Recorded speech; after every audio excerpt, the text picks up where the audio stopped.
បាទនេះគឺជាដំណើរនៃការដើរចូលមកកាន់ទីលានរបស់បាទ Nagavel ជាមួយនឹងបាទគិរីវង្សសុកសែនជ័យដែលការប្រកួតនេះគឺចាប់ផ្ដើមនៅវេលាម៉ោង 3:30 នាទីនៅកីឡាដ្ឋានគិរីវង្សសុកសែនជ័យនៅក្នុងខេត្តតាកែវបាទ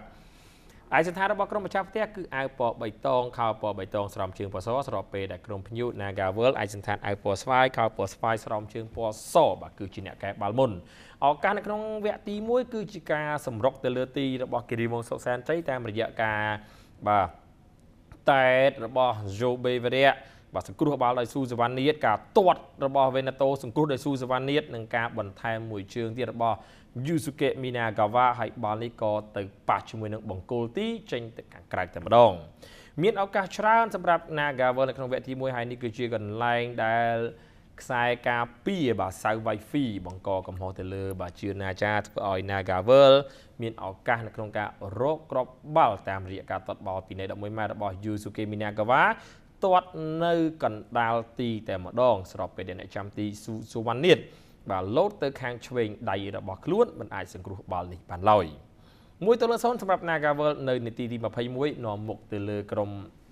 ម្ចាស់ផ្ទះគណៈដែលគិរីវង្សក៏មានឱកាសនៅក្នុងការបាទវាយបកមកវិញផងដែរប៉ុន្តែមិនអាចសម្រេចគោលដៅរបស់ខ្លួនបានឡើយដោយសារតែមានការរារាំងបាទពីអ្នកចាំទី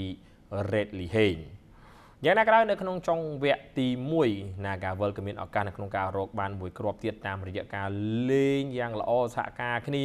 ជាមួយនឹងកីឡាករ3រូបបាទ Lucas De Paula លើកជើងឲ្យ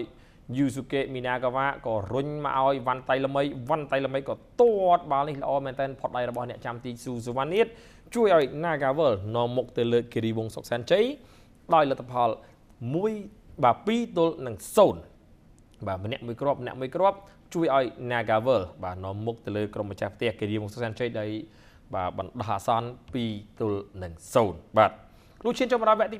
2កែបាល់ចេញពីជើងរបស់ក្រុមម្ចាស់ផ្ទះគិរីវង្សសុកសែនជ័យ Nagavel នៅតែជាអ្នកដែលមានឱកាសច្រើនបាទទៅលើគិរីវង្សដដែលហើយវគ្គទី2នេះមានការសុទ្ធបញ្ចូលទីគ្នាចំនួន2គ្រាប់នេះគឺជាកន្លែងដែលបាទស៊ូសវណ្ណៀតលោតទៅចាប់បាល់ហើយក៏មានបញ្ហារបួសស្របពេលដែលគិរីវង្សសុកសែនជ័យមានឱកាសតាមពីក្រោយមកវិញតាមរយៈការទាត់បាល់បញ្ចូលទីរបស់ខ្សែប្រយុទ្ធចំណូលថ្មី Dongo Luis Willy បាទនៅនាទីទី55ជួយឲ្យគិរីវង្សតាមពីក្រោយ Nagavel 1-2ជាបណ្ដោះអាសន្នមួយជើងរបស់ Azike មិនបានសម្រេចប៉ុន្តែមួយជើងរបស់ Luis Dongo Willy សម្រេចគ្រាប់បាល់ជួយឲ្យ